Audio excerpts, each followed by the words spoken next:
Easy E, how are we? Shawnee, I knew all those years. Well, no, that 1 year I was North Leinster walking champion would come in handy. I really want to ask where you're going with this, but I have to ask first. You were North Leinster walking champion. Yeah, I wasn't a great runner, and I didn't like being in school often. So the athletics was going to some competition, and there was a walking race. So I did the Oh, walking this is race. Sure. legit. Yeah, I was the tallest man. I was the tallest kid by like a foot at that stage. I took a big growth spurt, so I literally just walked, won the race, and yeah, I had to go to Mosney at the time, and then got the old walking race under the belt. I don't know where it came in the All Ireland, but yeah. Anyway, I'll put it to good use over the last 3 weeks, Sean. That's all you could do over there because the I heat. think I think I'm up to nearly 100 kilometers. I'm walking about 8 or 9 a day, and then I'm into the running now next week.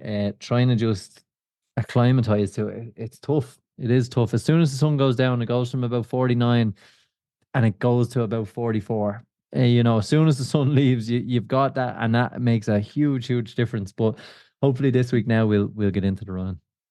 How do you acclimatize from 49 to 44 and go for a run? Like genuinely acclimatize to go for a run in It's some. it's look, it's hard. Like it's not easy, and definitely like I'm not the fittest man in the world. There's phenomenal athletes out there that'll do it. I haven't done a lot of running. I've done little bits of running, but not a lot. But like the difference between the 49 and the 44, but I suppose just the direct sunlight is like one is it just burns. It's just so hot. You can feel even the wind when the wind picks up. The wind is like burning your cheeks. But as soon as that sun goes down, it's just hot. And then on the days of the humidity days are actually nicer because you actually feel the sweat.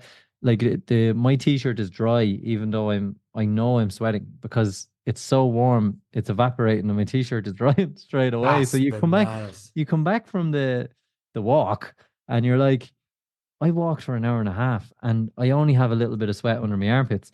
But my t-shirt is just drying. As soon as I'm sweating, it's evaporating. So it's actually a little bit, as the first kind of indication of it's a little bit dangerous. You won't realize how much you're becoming dehydrated, I suppose. But yeah, it's looking good. It's looking good, but we need to step it up a pace for me walking. Yeah, and I wish we could step it up to me running over here, but I'm gonna be honest with you, I haven't done a whole lot of that either because all I've been doing is walking with carrying couches and chairs and stuff as I get ready to move house and all the rest. So my running hasn't gone too well with 4 weeks to go towards that backyard ultra. So I'm not going to talk about me at all on this week's episode of the podcast. I'm going to get straight to this week's guest for the podcast because this is a sport I knew little about before now, and little is giving myself way too much credit because I knew absolutely less than nothing. Paddleboarding, and my God, genuinely during this, I was just fascinated with the stories, and I couldn't believe how much I could relate to a world record attempt, especially when our next guest starts talking about that last 2K and breaking down into a kilometer and stuff like that without spoiling it. I think anyone that's done any sort of long distance running will be able to relate to exactly what our guest is talking about and what's going through his mind in the last couple of kilometers and then pushing him on. It is an absolute phenomenal listen this week. Yeah, this week's a good one. And I suppose about a lot of our guests, once we go into that realm of endurance and sport and the individual sports that we talk about, triathlon and running and now in this pro and paddle, it's absolutely phenomenal. It's great to see the comparisons drawn. And that's one thing a lot of the listeners will get out of this one is all of this is relatable back. And Oisin McGrath, our next guest, is one who really relates everything back to the basics and what it means to convert these other sports into this. And it's a phenomenal listen and a great story. And unfortunately, one we probably could have ran for 4 hours. And with that said, we'll get into the first hour, potentially 4 hours down the line. It's this week's episode of the Any Given Runday Podcast. Let's go.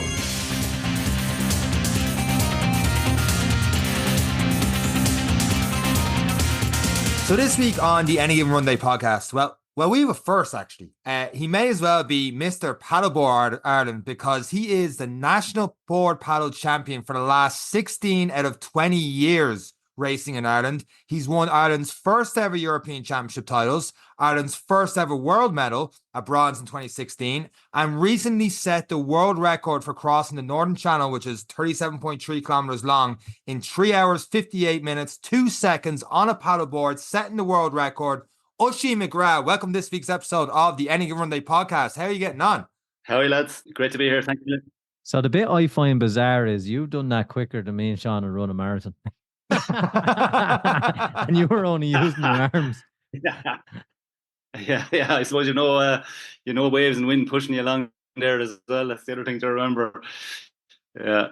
What drove you? Obviously, I know a bit of your background. Your background in life saving, in water sports and coastal sports has been absolutely amazing, and a career you've had in it and still having it.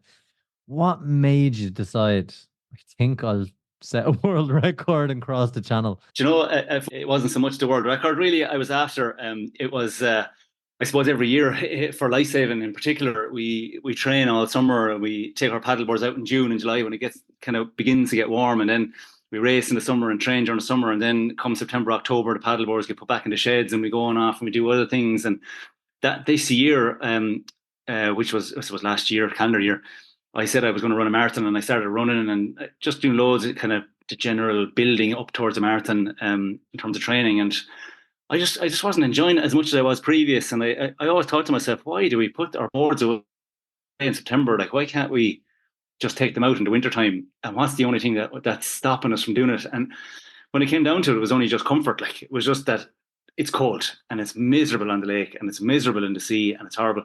And I just put on my wetsuit and my gloves and put up my wetsuit hood, a big 6mm wetsuit, booties for a paddle one day. And I was like, this is absolutely incredible, because it wasn't that cold and it wasn't that uncomfortable as what everybody would have thought. So then I said, this is kind of what I want to do. The main goal for me really was the Molokai to Oahu race in Hawaii next year. So that was really that last December is what I set my eyes on. That's still the target, like, is that race, which is a 52-kilometer race between two islands in Hawaii. It's meant to be really tricky. It's probably one of the most difficult races in the world in terms of paddleboard racing. And in the shorter term, I needed something to keep myself going, which was just kind of mid and short-term goals. And there was the English Channel, there's the Northern Channel, and I set a target to do both of those. And the North Channel was just first. And just by chance, as I was going, I figured out there was a world record on it, and seeing that I was going across, I said, sure, I might as well have a go at the world record. I had no idea whether I'd be able to do it, or whether it was achievable, or whether it was a realistic goal. I just didn't know. So yeah, it was a bit of a hunt, kind of a kick in the dark for the world record, but the crossing was the goal, really, at the end of the day. I'm at a complete loss about this sport. I have so many questions. I don't even know where to start. I'm going to try and go back a little bit to the start here, because, like, you've been national champion, paddleboard champion, 16 out of the last 20 years. Like, when, like, sometimes I went out, I played football, and I'm like, I could tell other people around you, I'm like, I'm not good at this. I'm not great at this sport, or I'm not great at running. You go do a local 5K. When did you find out, like, when was that moment you went, I'm actually good at standing on a paddleboard and pushing myself to go really hard and fast through? Like, I can only imagine how rough it is going through a sea to do something like this. When did that click for you? Yeah, so Water Safety Ireland have a part of their remit is a sports remit, and there's a sport called surf lifesaving that began in Australia in 1906. So it's effectively the GAA in Australia is surf lifesaving. It's what all the kids do, all the beaches, every beach has a club. It's a huge sport over there, a massive sport. And I suppose for the last 50 or 60 years, it's been happening here in Ireland, and there was all different kind of teams and different sports rules, and all through the years. My parents are heavily involved in lifesaving as a sport when they were growing up, and no one knew anything about it back then. And when we started lifeguarding, I was lifeguarding in Fnor, and then on to Lahinch in kind of 97, 98. And I figured that I was surfing my whole life anyway. So kind of natural progression from surfing was to lie on these bigger paddle boards. They're used for rescues. These boards that we were racing at the time are used for rescues day to day. So when we're working on the beaches, we're paddling all the time. So you're starting in June and you're finishing in September, and you're out in the water every single day, like for hours, paddling this thing around. And I was just able to paddle it fast. And I suppose I had a built up, a bit of endurance from all the surfing I did as a kid, where I was just racing around like a young lad, like a lunatic for hours and hours. There was one day I surfed when I was small, I surfed for 9 hours in a day. Like, that's the kind of level of endurance that you're kind of dealing with. And I figured then I could paddle fast. And yeah, when I started racing, I was winning all the races in Ireland. And then obviously you wouldn't have the confidence to know how you feel against everybody else in Europe until you race. And we started dipping our toe in it and winning medals, and I suppose the world championships and winning medals. So it was kind of a natural progression, I suppose. A natural progression to a world championship. It's amazing how modest you are, how modest you are about it. But I suppose Yeah. it is a growing sport in Ireland, and it's something as an island nation we are trying to promote. We see the water safety ads, we see the surf life saving ads. How is it growing as a sport for kids? And obviously, we're working our way towards the natural progression for the next generation. What's the first steps for people to get involved in a sport like this? Yes, so like it's run by Water Safety Ireland, and on their website you can go to the sports section and you'll see there's all different contacts, and there's a sports commission that deals with the sports part of water safety. Now, water safety does all the other charity stuff, the water safety weeks, and all the really important stuff, and promoting water safety and lifeguarding and everything.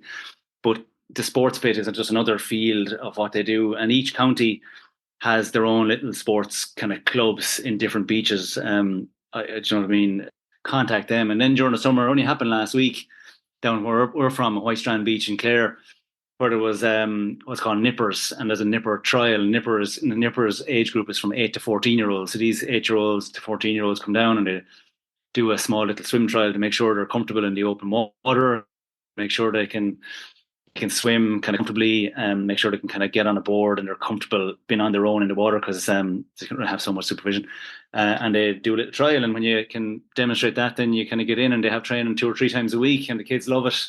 It's outdoor, it could be rain, it could be windy, it could be big waves, small waves, but you just go and you get them into the water, and effectively through sport they're then learning, I suppose, all the little tricks of the trade for lifeguarding in future years. And like, I suppose if I was to look back on my own life and go, God, I wish like that I could have done this as a 7 or 8-year-old. Like, I'm looking at my son who's 6 and he is paddling. He's up on his knees and he's paddling his paddleboard, like, and he's seeing me doing all the time, and that's going to be bred into him now from he's a 6-year-old, as opposed to I was probably close to 18 when we took it on, you know, in terms of competition. So there's a lot going to happen, and some of the young kids that were watching me as children when I was racing in European Championships and World Championships, now these guys are serious athletes. Like County Clare, they were kids at the time, babies. And these guys are on Irish teams now, and they're going to World Championships in September, and they're breaking world record, breaking Irish records, and they're winning medals in Europe and all that kind of stuff. So it's become a much bigger thing, I suppose, than it was years ago. But there's going to be a lot happening in Ireland in the next couple of years. Yeah, for sure. It's very exciting. Well, Shane, when you started off, but you said when you were in 18 and stuff, getting into it and racing, were you coached? Or were you all self-coached and just with a team to go over to Europe and try your hand in these European competitions, see how you raced? Or were you just doing races yourself in Ireland? How did that work? So I suppose in that time, there hadn't been many. I think we were the first team to go abroad to a European championship, an official European championship, which was the national teams. We went to a competition called the Nivea Cup, which is it's a German club competition. They invite some developing nations to go to this competition just to gain experience. So we went to a few of those just to kind of dip our toe in it. So I suppose to answer your question, were we coached? The answer is no. But all of us that were racing at the time were all swimmers from various swimming clubs throughout the country. So from a swimming perspective, that was there. But in terms of paddle boarding or ski paddling or open water swimming or some of the specific skills for these events, we weren't coached at the time. We used to get together a few times during the summer, wanted a national championships, and then that's where at that time it was just the winners of each event were picked. So your best board paddler and your best ski paddler and your best swimmer, and just go, and you forget that there's other team events that kind of happen. And I suppose that's evolved into now a bigger team structure, a team supported structure where you have squads, you have squad training camps, you have team selection days, and then you have Irish team camps that all happen as you run up to competitions now. So it's changed a lot. There's a coaching, sort of life-saving coaching, level 1, level 2, level 3 courses that are now available, like with input from the global life-saving scene. So it's in a nice development phase. Yeah, it's cool. That is class. I suppose as an island surrounded by the sea, it sounds like something we should be good at. Yeah. And you have to remember, it's not just sea-based. You know, like for example, for my paddle there across the North Channel, which is a tricky channel in itself, the movement of paddling around, like you don't need to be out in the sea. You just need to be you need to get that aerobic base. So like inland waterways, rivers, lakes, it can all exist. And we've raced in championships over the years on lakes and these kind of beaches that are inland as opposed to being on the sea. So there's a lot of scope for inland versus the coastal stuff. But it is something that it's great for kids, and it's great seeing kids doing it, and it certainly will develop, and it'll help water safety in general. Yeah, for sure, 100%. One of the things I left out of your intro, just because there was so much to include, so much things you've done in paddleboarding, and just because you mentioned aerobic base there, is like you've also represented Ireland in triathlons. So like you have a strong aerobic base and other things as well. How much did that come into play in paddleboarding, or it's just paddleboarding's complete own thing compared to, obviously there's some connection with swimming if you fall off the paddleboard, but apart from that, did that have anything to do with how built your paddleboard, or is it just Sean, you get on the paddleboard and you just go? Yeah, no, it's a very different muscle group you use on the paddleboard. So you are using your hands in a swimming motion, but also you're paddling on your knees, which that you wouldn't, and it's really severe up on your neck and your lower, behind your shoulders. Like I found that in the last few months. I guess the swimming aerobic base that I had from the triathlon stuff, swim, bike, run, I was always doing a lot of running. So you kind of have an aerobic engine, I guess. And because I had that aerobic engine across multi-sports, I was able to transfer it across. But bear in mind as well, I surf, a lot. Like, so when I'm at home, if there's a run of waves, you could be surfing 4 hours a day, like for runner days, 4 or 5 days, like so you have an aerobic base. That engine is good, and you add in the surfing stuff, which is generally the paddling motion then, and you can just build on top of that. So it was there. Like I suppose the one thing to note about the surf life saving stuff is why you need the aerobic base.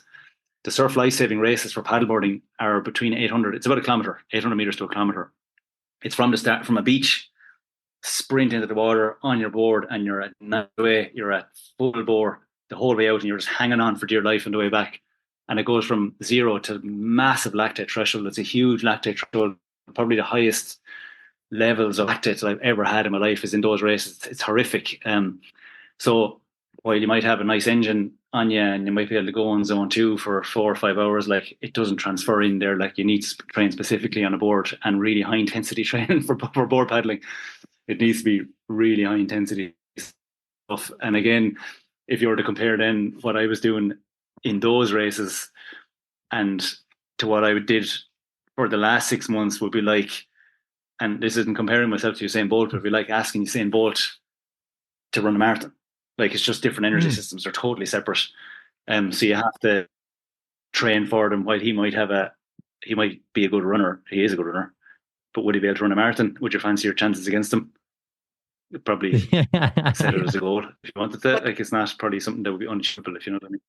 Yeah, but if Usain Bolt's going to go for a marathon halfway through, Usain Bolt halfway through, if he realizes I'm going way too fast and I'm not going to finish this race and I'm done, like he can just pull off a side and that's it. You go halfway across the North Channel and you're after blowing your load on a halfway through. You can't just go, right, turn around, go back, I'm done. Like that's like that extra element that say has to roll and keep on going, right? Yeah. Are the sea monsters as bad as people make them out to be? Yeah, exactly. You know, like when you're through your head and you're out there, there's so many fish, and they're huge things. They're jellyfish. Yeah. It's I seen a picture from the day itself, and we'll keep going back and forth from the past into the present. And there was on one of the shots you can see the ferry is coming across, and you just look like this very, very small man on a very small board in a very big open space and a lot of open water. Yeah.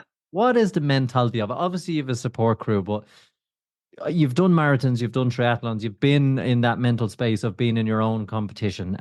But what is it like out there when it's just you and the water in such open space without seeing land for a little while? Yeah, it's a good question. I've analysed this. This isn't stuff you think of actually in the run up. I suppose just to kind of go through some of the mentality stuff in the build up to it. You don't think about that. What happens in the run up to it. I mean, in the week prior to the attempt was, am I fit enough?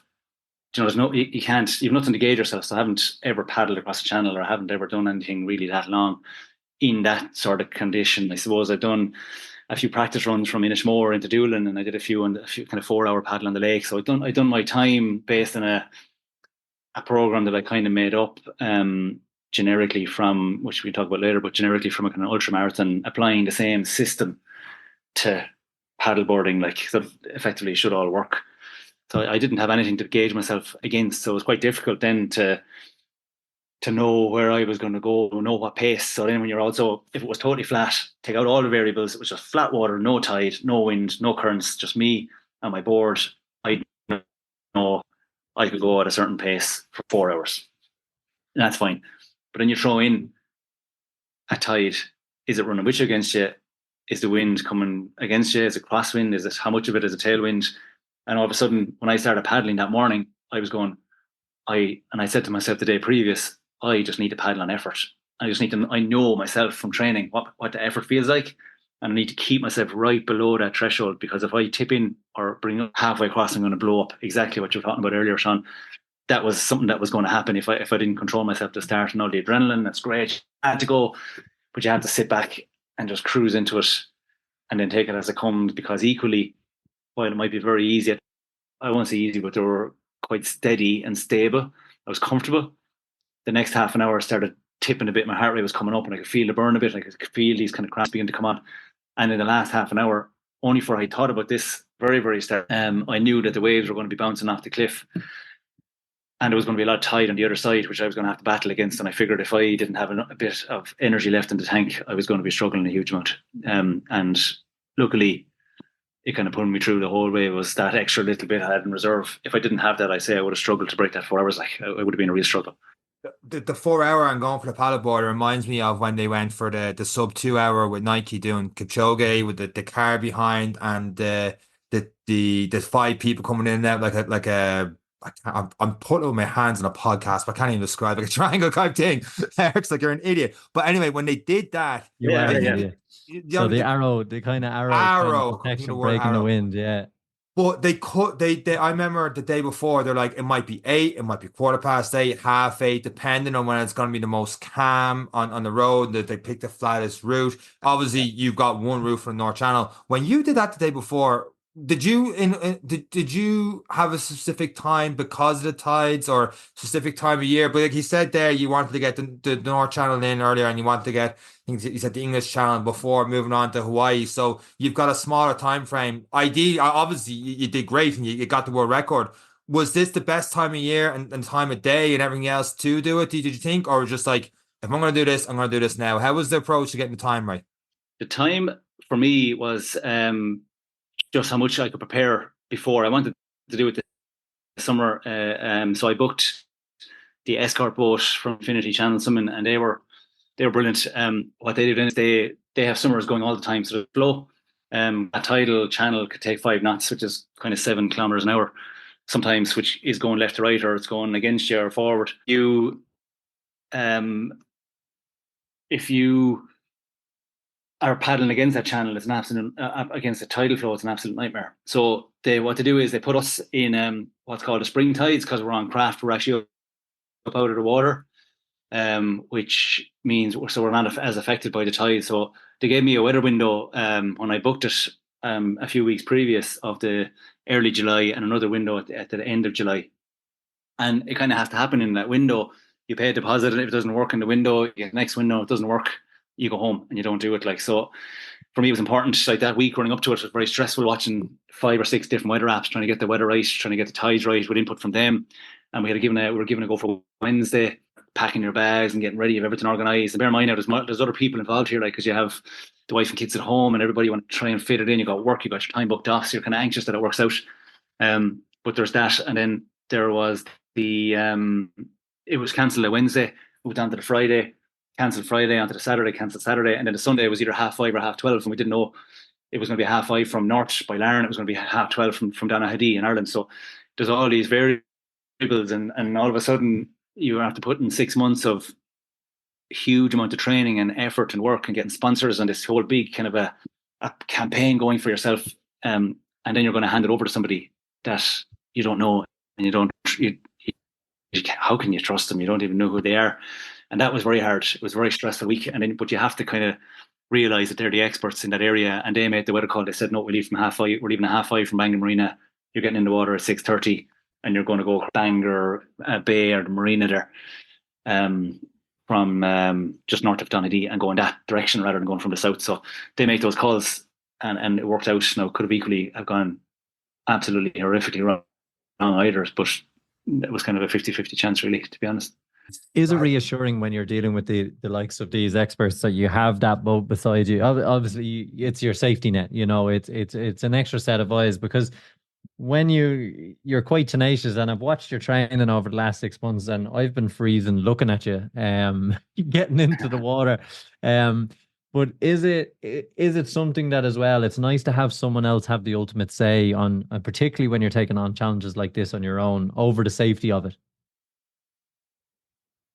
Yeah, it's not a nice thing. It's not a nice feeling to have somebody have the final say, really, because at the end of the day, there's all this, they're saying kind of control the controllables, and when you're setting goals, you control when you're controlling. When you're going for races, you control what you can control. But all of a sudden, in this scenario, there's so much stuff out of my control. There's wind and tide and waves and all these different things that you just can't control, and you can predict to your best effect. And there was days where I thought we should definitely be going. And when you talk to the guys from this escort company, Infinity Chance Summit, they recommended against it. And then you have to say, okay, that's another day in my weather window gone, moving to the next day. And then even the day we decided we were going to go, I was looking forward, going, actually, is there a better day in the next coming days? I'll cancel the day and go for the day. But it was tough to put all your trust in them, to be honest. But to be fair to them, and it wasn't a fluke, they absolutely nailed it. They knew exactly what was going on. They're over and back in that channel most days during the summer, from June all the way to September, October. They know it inside out. They know the weather conditions. They know the patterns. Whatever pattern there is to the North Channel, they seem to have it dialed. And without them, it would have been a very different crossing. So it's nice to have them there as a safety net. Yeah, they were just beside me the whole way, kind of doing the track across. So I didn't have to look up, really. I was just kind of aiming for the horizon, and then they were kind of telling me whether I'm on point or not. Oisin, you said you went on effort when doing it. Did you find, like, during it, that were you worried about the time at any stage, or was there a time you knew this was going to happen, you were going to get the world record? Or like, is it like, I suppose, a movie scenario, you weren't too sure you're going to get there, and then you saw the coast and you're like, okay, I think it's going to happen? Or how did that happen for you? Yeah, so paddleboarding is quite of a slow moving. I say slow moving. So you're going at about kind of train. You'd be going, 7:30 or 7 minutes 30 per kilometer, 8 minutes per kilometer. So your rate of change is quite slow. Like, so if you've got 2K left, you're not going to go from 8 minutes down to 5 minutes. It's just physically not possible with the board and the drag and the water. So you need to have that well predicted way out advance. I said to Eugene, who came on the boat with me, Eugene was on the support for me on the boat, which was a massive job, like way more of a job than I actually had thought in advance. He was briefed on the drinks I wanted and the carb drinks I wanted and the water refuels I kind of needed and all this kind of stuff. But there was way bigger to be made in that trip that I was unaware of. He was unaware of, that he made, that were absolutely brilliant. But when I started paddling I let go from the rock by the Gobbins in Ireland and started paddling, I just had the sense that the water was calm and I was on a speed, and paddle power felt good. What I said to Eugene that morning was, we're going to aim, I'm hoping to go for about 4:30. That was the best I thought I would have done. And the previous record was 4:55. The primary goal was to get across. The secondary goal was to get the record. Fantastic. And I thought 4:30 would have been a time that I would have been happy to walk away from and not feel the need to kind of go and do it again in April of next year or something, where you kind of have that bit of a unfinished business to go again. I do what I wanted to do, like, so unfinished. Exactly. Yeah. So I wanted to do it enough, and I think 4:30 would have been a good time. And I knew I was able to paddle at that pace. I'd done it for 4 hours, so I knew I'd be able to push towards 4:30 at that pace, all being all. And then I also said to Eugene that morning, and he reminded me of it then as the day went on, that I said, and I said, there's a really small possibility that this will happen. But I said, if the winds line up and the wave direction is going reasonably in the right direction, and I can surf and I can move on the waves as well as I think that I am capable of, and I feel good, and the track is perfect from the boat, and the tides, the lads in the boat get this tidal flow perfect, and the nutrition is great, and I don't get cramps in my stomach, and hydrate, and all these things going along. And now these possibilities now are getting tinier and tinier and tinier. And I said, if all them things line up, you just said, there's a small chance that I'd be able to go sub 4. I think that's a capability that I have, but everything has to line up. And as we were going, I was like, geez, this actually feels really nice now. Everything was going, just feeling good, feeling powerful. Heart rate was low, the nutrition was good, felt energized the whole way. And when we got to halfway, I was at 1:53. Now that's halfway on the 36 kilometers, and didn't account for the extra one. But I don't know, for the next the start of the second half, after I kind of had my solid fuel in the middle, which I took about 30 seconds for, I thought if I up it now and gain a minute or two per kilometre, which I really pushed hard for, it'll give me a little bit of leeway to go sub 4. So we had that decision made halfway across that we were going to push for the sub 4, and then they kind of started getting heavy then, because there was a bit of an urgency about me to get across sub 4, which wasn't there in the first half, kind of, I suppose, in a way, luckily. And I suppose it's you've said you base this training off an ultra marathon, and a lot of people and guests we've had on this always talk about the negative split and settling into a race, and then in the second half it's a case of, okay, I know I have the potential, can I keep that going? When you looked at this training program, and as we're looking at this, it was a training day that happened to get you a world record, and something now hopefully you don't have to book the boat for again. But are those the comparisons you're drawing in terms of that at that middle point? Are these the things you're looking at in terms of your aerobic capacity for these kind of races? And how did you assess an ultra marathon to this paddling and those kind of moments in the races? Do they line up from your previous experiences? They do, yeah. That's the short answer. Your training zones. I suppose what I did was, see, this is kind of, I suppose prone paddling is big, and distance prone paddling in particular is big in Hawaii and Australia and America, and there's groups in Argentina and Brazil and stuff doing, and there's all these different races, particularly in America.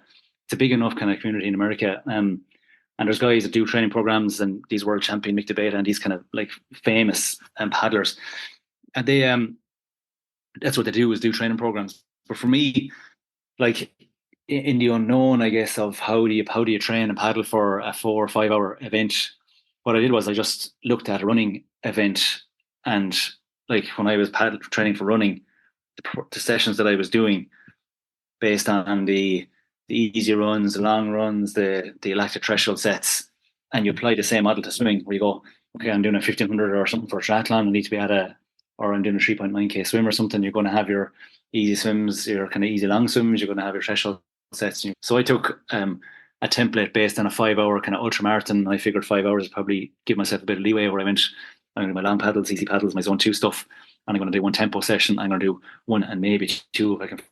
About designing lactic threshold sets based on the 8x400 or whatever. So in terms of time, would be 8 by 3 minutes on, 90 seconds off kind of effort, with a bit of warm up and a bit of cool down. And then your tempo sessions will be 20 but 40 minutes at your race pace, which would be that pace that I'd be hoping to hold, and then 20 minutes easy, and then your long ones would just be paddleboarding for 2.5 hours initially, maybe, in 2 hours, and then building up to 3 hours and then to 4 hours. So in terms, it doesn't really matter what sport you're doing. Like, if you apply this, your energy system is your energy system, and you train it in whatever sport that is, it doesn't really matter. Like, once you stick to that kind of, it's all the same. Look it up on different sports, it's all the same stuff, just designed differently. But the time spent in each of the zones is probably the important bit, and then that leads into where you know, training all those hours in the water, you know exactly what pace I can hold and for how long I'd hold it for. I could write them all down for you now, like exactly my pace that I'd hold for 1 minute, 2 minutes, 3 minutes, and what I could hold for 4 hours.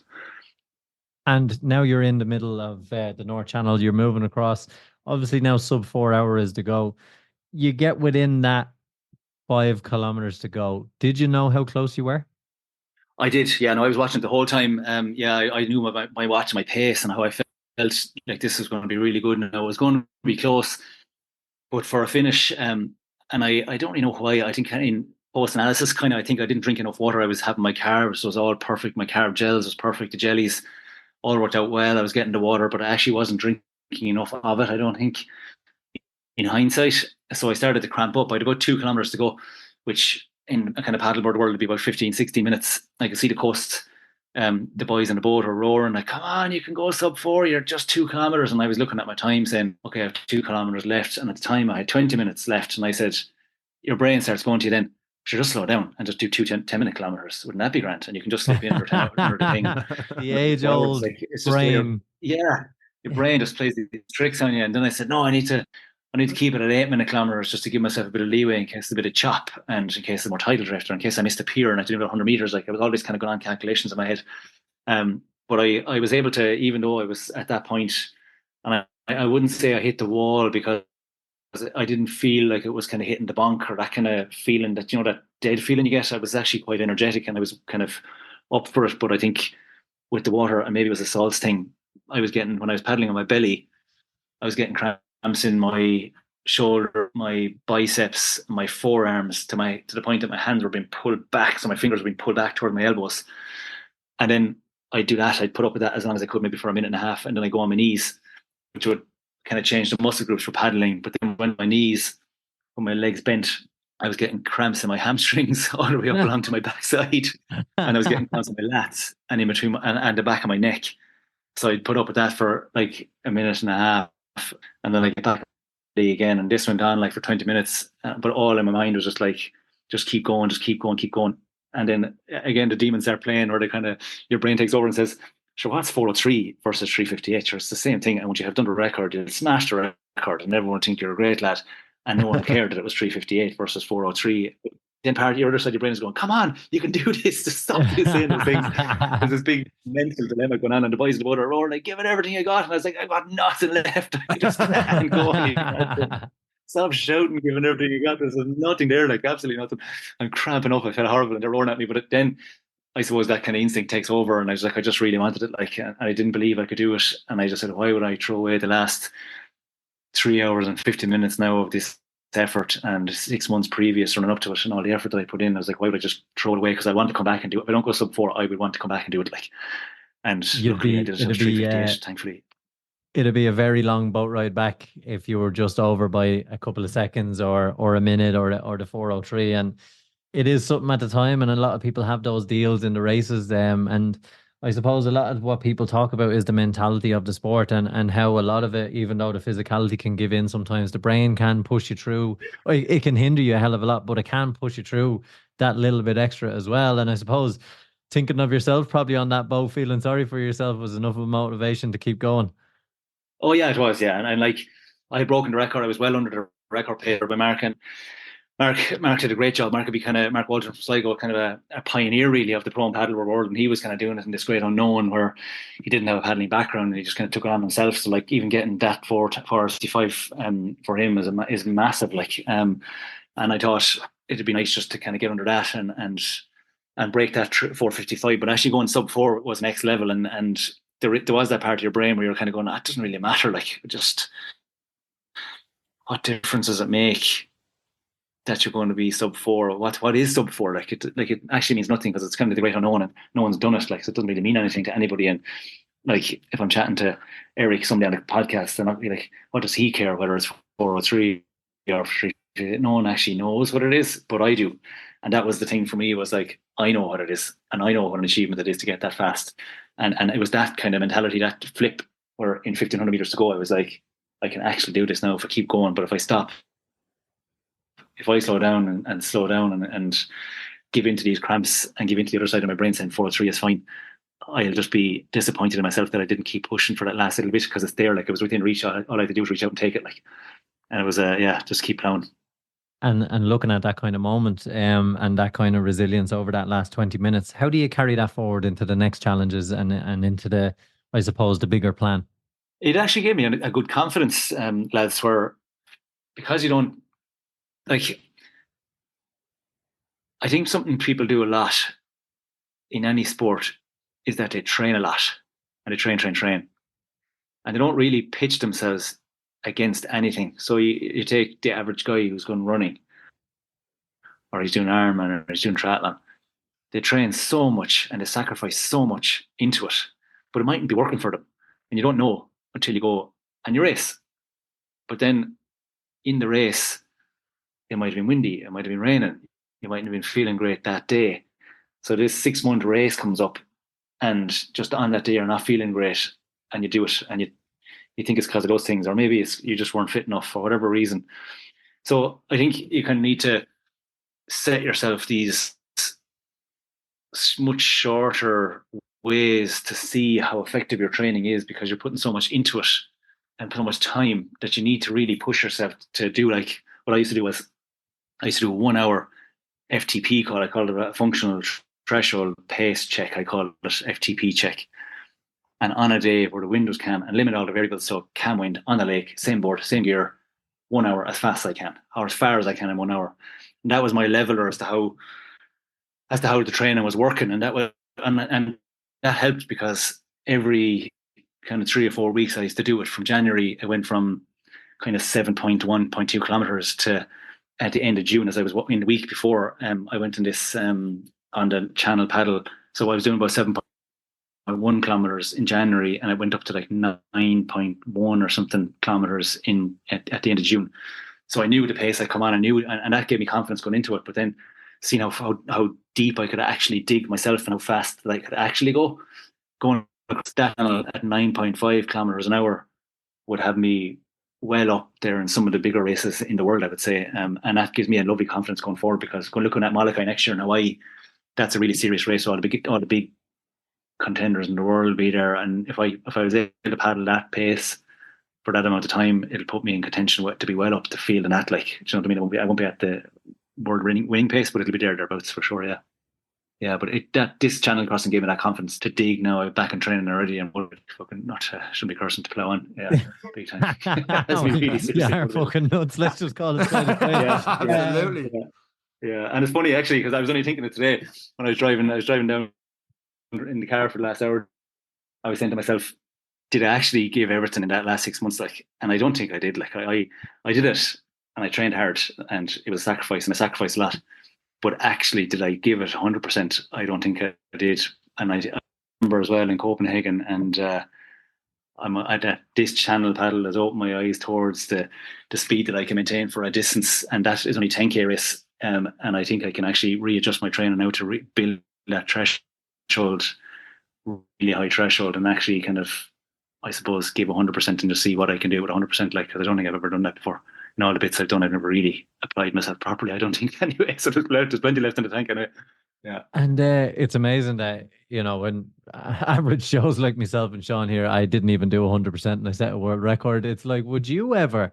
No, it's but looking at what you did, as you've correctly said, it wasn't a done thing. Doing this in the winter wasn't a done thing. You know, everything was new. You know, wearing the 6 mil suits, and am I going to be cold? Am I going to be this? But you've set yourself up now with a year. You know that the winter training, you know your sites, you know what works, you know what doesn't work. It's a good, we talk about foundation levels. You've been training your whole life probably for stuff like this you didn't even know, but from now, in terms of the last 6 months, is a phenomenal foundation level to really have a look at what 100% of you can do with this. Yeah, it is. I suppose I kind of set my sights now. The next kind of thing would be the World Championships in September in Copenhagen. That's normally in other places like Peru and Brazil. And it's hard to get to, and it's a lot of money to get them. But, like, you know, get the flights over to Copenhagen. I can get over there. I can bring my own board. There's a lot of things kind of shooting well towards this trip. The beauty about this race is that it's on everybody has to be on the same size board. So it's a 12-foot board. It'll probably be in a harbour or somewhere. So you're kind of eliminating all these different kind of things that, like, somebody might have a longer board that's faster, or, you know, this is going to be on a stock board, which is at 12 foot, nothing larger than 12 foot. So it takes out these variables. It's close, you know, for us to home. And I've got another kind of 6 or 8 weeks to run into it. And it's just a slight change in my training program now to go from the ultramarathon style program back to what will be a 10k run program, just broken into the same interval type timings, but just on a paddleboard, and just build that lactate threshold and hopefully be able to hold that kind of high intensity pace. Like, we all know what the difference that it is between running a marathon and what that feels like versus running a 10k. And some people just be like, I take a marathon every single day, not to have that pain of a 10k. That is definitely me. That feeling that you're just bursted, like, and you've totally burnt yourself out, but you got to keep going to get that good time or whatever it is. So I think that's the kind of the change for me now in the next few weeks. We'll switch over to that, and after that, then I start getting into the winter miles then for Molokai, and that'll have me in a good place, I think, for both races. And I might get another sneaky record in there as well. Of my eye another one, but I haven't had an organised for it yet. But I'll look at that maybe in the next few weeks. Obviously, there's a lot of people in it. It's a difficult, obviously there's a lot of moving parts involved. There's people who support you. I've learned more about paddle pillows from watching your Instagram over the last 6 months. A lot of people have helped you out along the journey, which is great to see for Irish athletes. Yeah, it is. And when I kind of was taking this on, you know, it's a big financial outlay, and I'm very grateful for. I sent out a lot of emails to people, and you kind of need to be, I suppose, able to send them out and not be afraid of the rejection, I guess, or people say no, or people not ignoring their emails, and you just kind of keep sending it. And we had done for Atlantic Row campaign that we had done previous in the last couple of years that I was involved in.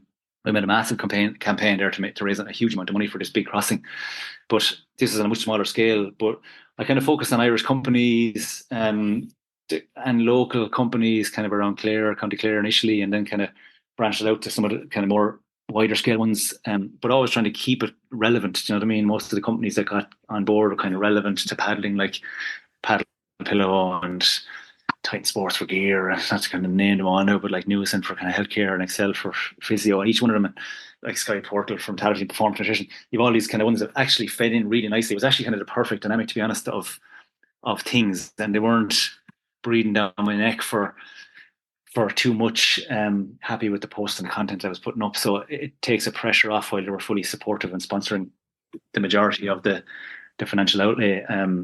You wouldn't be able to do it without that kind of support, I think, and it put you'd have a lot more on the line, I think, from as an athlete as well, and it just adds another layer of nervousness and another layer of kind of anxiety that might go against you in your attempt if you're all in yourself. But it's definitely massive support, and in fact, for all Irish companies, it's pretty cool too. It's kind of like a speech at a wedding. You might leave someone out. So for all those who have helped, we will put it into the show notes and tag an Instagram. And again, it is important. And again, a lot of athletes will reach out to us and do you know how to get sponsorship? And I suppose it is a case of just asking and backing your own abilities. And it's great to see Irish companies backing challenges like this and being a part of world records. And, you know, and hopefully in a year's time, they'll reap the rewards of 100% if they only got the 90% this time. And but it is great to see, and it is it's something to look forward to, I suppose, for everyone involved and watching your progress over the next year, I suppose. And another question I kind of look at, we're looking at your building for the lactate threshold. You're trying to go as fast as you can.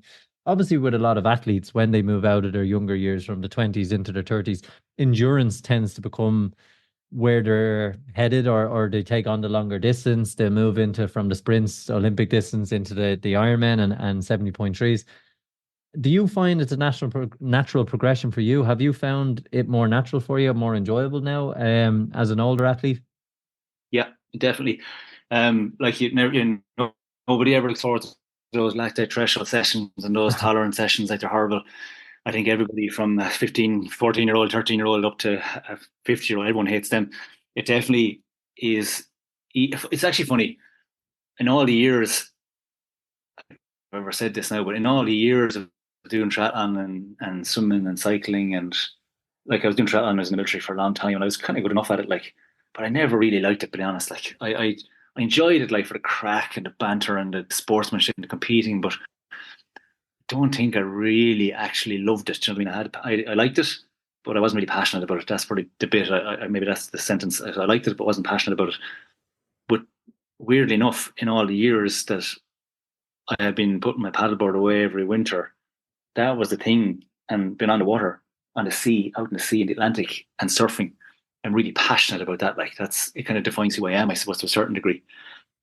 And then being able to do that now, this thing that you're passionate about, like, I love going training, and if on the day it's a lactate tolerance session, it's going to be tough, but I still love it. Like, and it definitely, as you get older, the zone 2 stuff becomes like, this is unbelievable. It's just like, oh, I just cruise around. Like, imagine just like out in Killaloo Lake there on a sunny day, and you're just cruising around. There's swans and ducks and people come past you, and like, I was there out there yesterday, and it's just amazing. Like, in your shorts and t-shirt, and the sun's splitting the rocks, watching your pace, cruising around the lake, zone 2.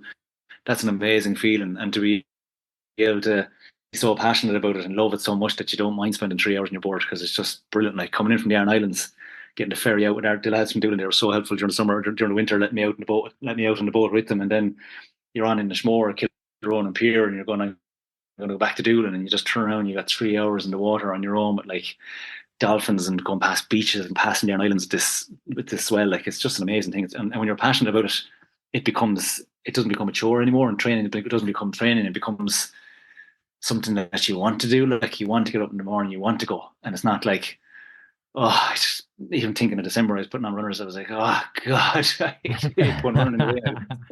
But you do it because you're competitive and you want to do it. There must have been a boatload of tourists watching was, you getting off with your paddleboard and getting into the water and say, I'm going I home. had some crack. Thinking you're an absolute I met nutcase. lads in the air corps. I met loads of people, and this, there was a random Dutch guy who was taking pictures with me, like, and tagging me on Instagram. And it's mad. Like, it was actually a mad experience. And then when you're coming back on your own, and the boats are flying out and they're hooting the hornets and stuff as they're passing, and you arrive at Doolin Pier, and people are like, "Hey man, where are you from?" And they're like, Inishmore, and they're like looking at Inisheer, which is the closer one. That's very far away. I was like, no, not that one. The next one, and then beyond that again, like it's twice the distance out further. Yeah, you get the but Ireland is a cool place for that kind of stuff. But you have to be able to brave the cold. You know, a lot of other pro paddlers in the States and Australia kind of doing it board charts in Hawaii. Like, it just looks amazing how they have other obstacles and stuff in the water, like sharks and all that good stuff, but which we don't have. But we do have to deal with the cold and the elements. And you have to protect yourself and be able to just get on with it, like whether it's cold or warm.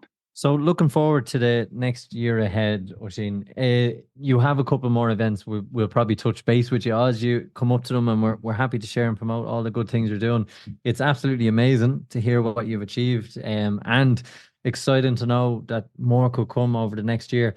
The last little point, I suppose, I just want to go back to is about as a parent, and you touched on getting your young lad involved and what it means to him.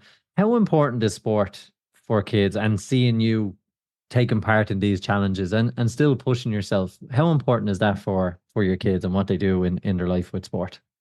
Yeah, well, yeah, it's hugely important. Like, you know, when I look back on, so I've been swimming, like, our family, between kind of generations of our family, and cousins and aunties and uncles and grandparents, parents have been swimming family. You know, I was brought up in a swimming pool, like when they were my old lad, and my parents and my grandparents were taking swimming sessions and they're babysitting me, like I was there. Like, I was hanging out at the pool, in the baby pool when training sessions were going on. You see it and you're involved in it from an early age, and swimming yourself. In my case, it was swimming. And as you go in through school, when some other kids maybe aren't involved in sport, kind of drag it and just have to go to school, and it's just blah, blah, blah. Like, sport gives children discipline, and you have to be somewhere at a certain time, and you have to do something for that period, whether it's an hour, 2 hours, whatever it is. It's just structure in life, and you don't have to be good at it, or you don't have to, you know what I mean? By chance, you might be brilliant at it. Who knows?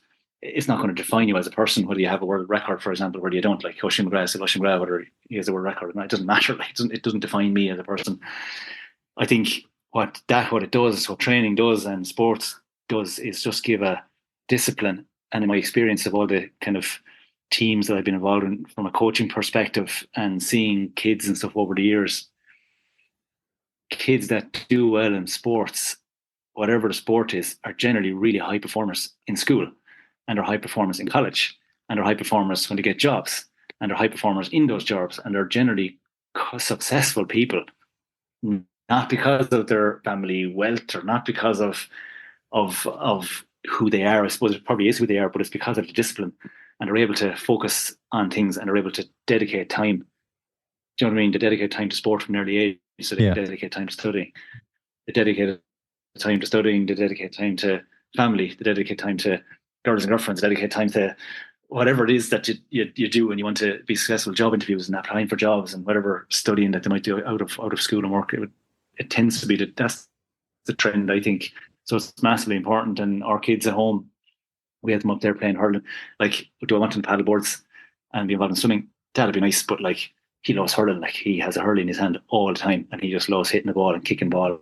And if he plays soccer, that's great. If he wants to go playing hurling, that's brilliant. It's not really about the sport, it's about the structure that comes with it. And if somebody turns around and says he wants to paddle board, then that's even better again. That's whatever. But that'll be his choice to make. But I think structure is the important bit there, yeah, in a huge way, massive part.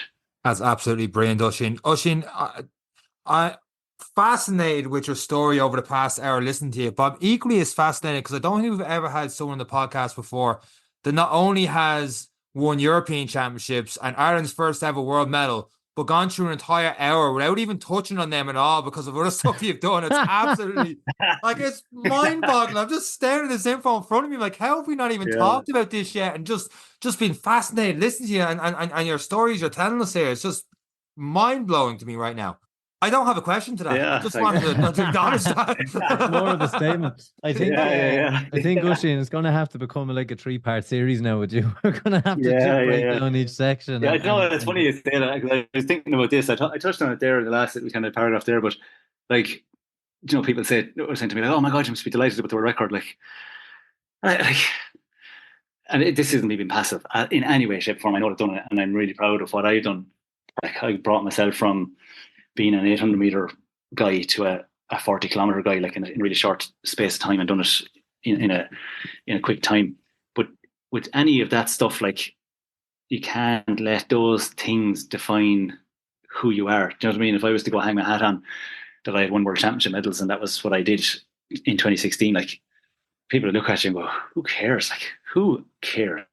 Do you know what I mean? Like, so sport.